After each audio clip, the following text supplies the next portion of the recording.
Well, hey there, welcome to my kitchen. Today, I'm guessing that your kitchen, if you are in the midst of harvest, looks something like mine.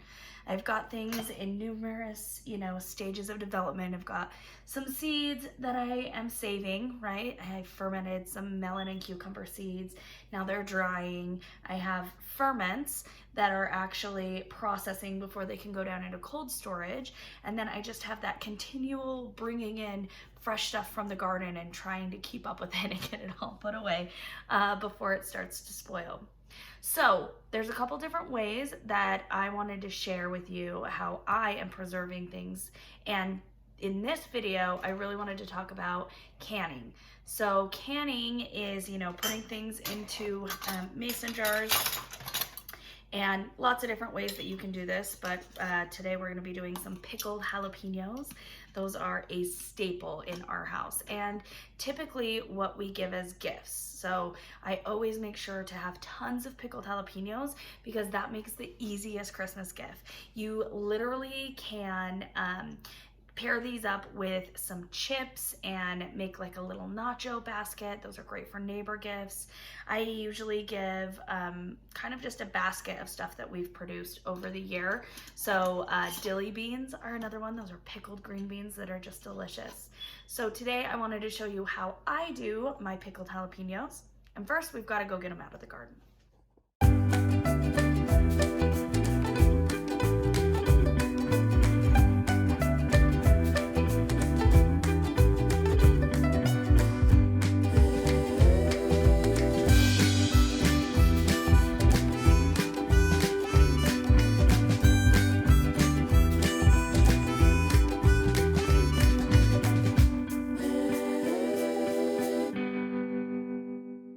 Okay, so basket full of peppers.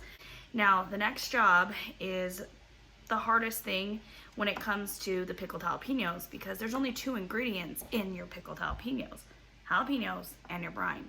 So next let's slice up all the jalapenos and I just put them into a big bowl and then we'll be ready to put them into their cans and top them with hot brine.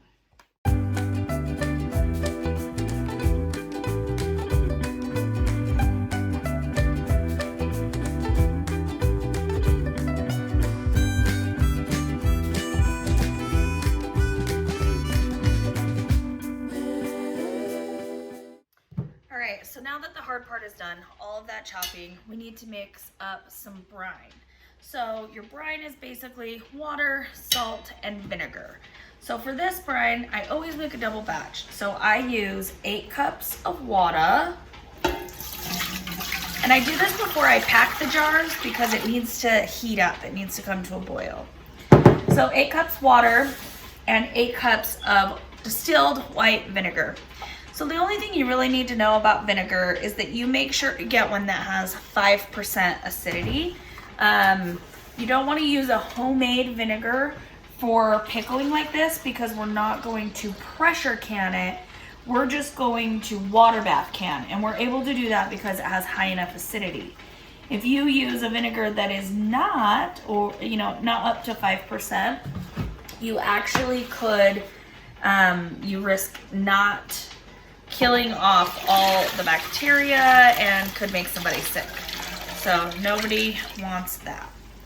All right, so 8 cups water, 8 cups of 5% vinegar, and a cup of salt. Now your salt you do want to be really careful with because if you are using a salt that has anti-caking agents in it or iodine, can turn the color off. And it always looks kind of weird to have a strange color, especially since I gift a lot of these jars. So you'll notice here I have pink Himalayan sea salt. You could use Redmond real salt. You can of course use canning salt. Just make sure that the salt that you're using does not have iodine or anti-caking agents. Okay, so I'm gonna go ahead and stick this on the stove and just let it come up to a boil to really dissolve that salt.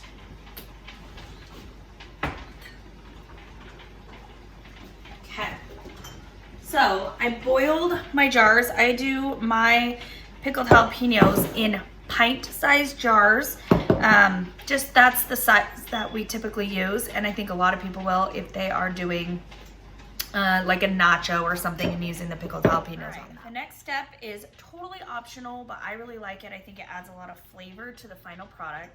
I add a smashed garlic clove to each of the jars before I pack the jalapeno slices in there. So to do the smashed garlic, you literally just take a clove of garlic. Here, I'll just show you here. Lay it down on the counter, take your knife, turn it sideways and just give it a good whack. That's gonna help to take all the paper off and smash up your garlic. Next, the only thing left to do is to pack all of the jalapenos into the jars. And to do this, I really like to use a canning funnel and gloves again. So make sure, you'll probably notice I used gloves when I was chopping them, and with the gloves on, do not touch your face or your eye. At one point I must have somehow touched my lip because it was spicy. So now we're just gonna take our jar and our sliced jalapenos and just fill the jar up, and you wanna pack them in there pretty good because there's a lot of airspace and places where bubbles can get. You do want to mind the headspace on these, but let's go ahead and fill up these jars. Also notice that I left the ribs and stems in these jalapenos. The reason I did that is because I want them to be spicy. I really like having that really hot punch on nachos or whatever we're gonna put these into. Okay, so you can see the jalapenos that I have, they're going pretty far, but just take the jar and make sure you just kind of push them down in there. When you pour the hot brine over, they're gonna soften up. All right. Okay, these look great. Now we just have to wait for our brine to come to a boil. I'm just gonna go through and measure headspace. Headspace is really important. And if you don't tap the jars or run, you know, something around the edge to help release those bubbles, that's gonna make a huge difference in your headspace. There's a reason canning recipes have headspace. You don't want too much headspace, you definitely don't want too little. Okay, so once you have all of your jars filled, you want to wipe off the rim and the threads. So the rim being this top part up here, the threads being this section, basically where the tops, the lids will, the bands will screw onto, okay? So make sure you wipe all those down. This is important so that you make sure that your jars properly seal and that you can get them opened after they've processed. All right, these look good. All right, so these two-part canning lids, they come with jars or you can buy them separately, but they include the flat lid, which has the adhesive here, and then also the band, which just goes on during processing to hold the lid in place. Now, I have all of these done, and I'm gonna go ahead and put them into the canner. These do not have to be pressure canned because we are pickling, so high enough acidity, it's gonna kill really any bacteria or anything that's in there. This is super important. How long you have to boil these, how long you have to process them, depends on your elevation. So if you're less than 1,000 feet, 10 minutes is all you're gonna need. I'm at just above 4,000 feet, so I've got to process these for 15 minutes. And if you were even higher in elevation, you've got to process them for longer. The best resource for doing this is your state ag department. So ours is an extension of Utah State University Extension Service.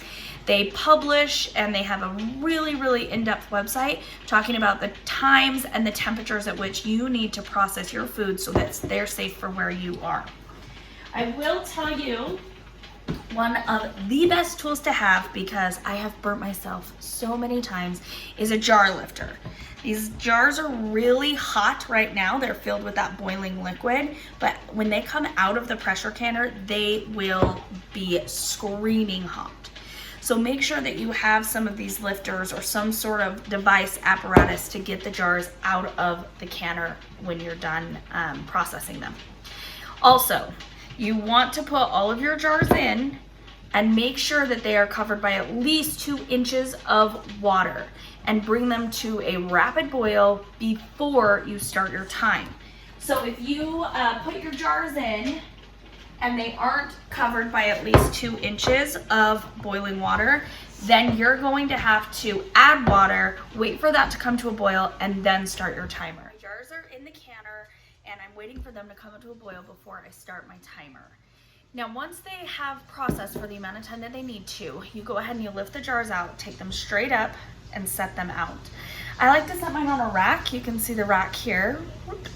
This metal rack, it keeps them off of my counter. If you don't have a metal rack, a dish towel is going to be great. I wouldn't just set them directly down on your counter. And you want to make sure that they have space all the way around them. You don't want them touching at all. It's going to help them to cool off faster. And then you're going to listen for the best sound in canning, the pop of these sealing. So what happens when you put these into the boiling water is that the temperature of the contents inside rise, and it's going to create a vacuum, right? It's going to start pushing air out of here, and then as it cools, it's going to create a vacuum and suck the lid on tight, right? See?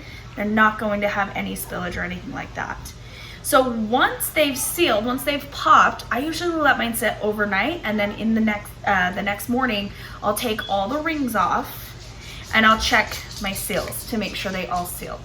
And this is what you end up with. So if you guys can see here, this is a jar from 2016, and there's the garlic clove and all that jalapeno pickled goodness. So I hope if you have jalapenos, this is a great way to store them. Like I said, this jar's from 2016. I've never had any issues with them getting old or anything like that. Just make sure that you remove the ring when you store them, because it can get stuck. It's not gonna really do anything or harm anything. It just might get hard to get off. And you do not wanna break a glass jar trying to get the top off.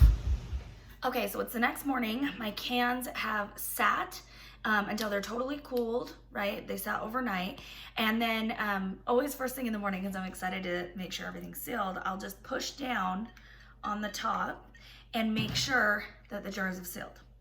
So once your jars are sealed, go ahead and remove this ring. Now this ring is reusable, so I just wash these and put them in a bin. I literally have probably 1 million of them.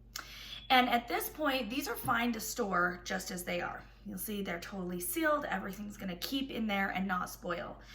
You will sometimes have salt or hard water that sets up either on the lid or anywhere else on your jar. So you can wash these. Water cannot get through the seal, just as it can't get out of the seal. But I typically will just get a clean dish towel. I'll rub all around the threads and the lid, everything like that. And then I just get a Sharpie marker and label them. Now, obviously, this is pickled jalapenos. And so I don't label them. I don't do any other sort of peppers like this.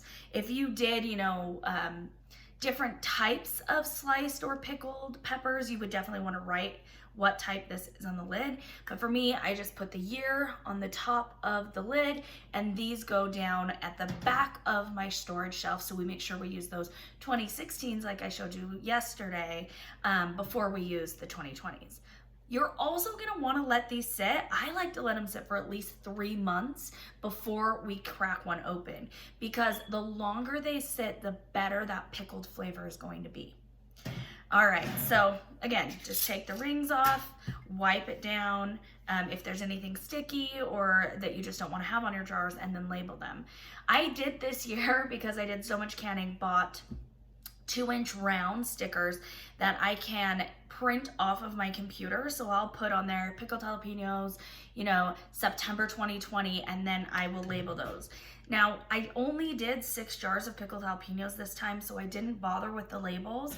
But on days where I am canning a ton of stuff, that's really helpful to be able to just peel those off and slap them on. So I'll put a link in the description if you want to get those. The 2-inch round stickers are the ones that will fit on both small mouth and large mouth, regular mouth and wide mouth jars. And so they are super helpful. I printed up a whole bunch of them because one day I did, 100 pounds of stewed tomatoes. Writing that on each of those would have taken me a really long time. So I hope you found this helpful and that you will tune in to find more awesome ways to preserve what's coming out and out of your garden, and also how to produce an awesome garden. Thanks so much. See you next time.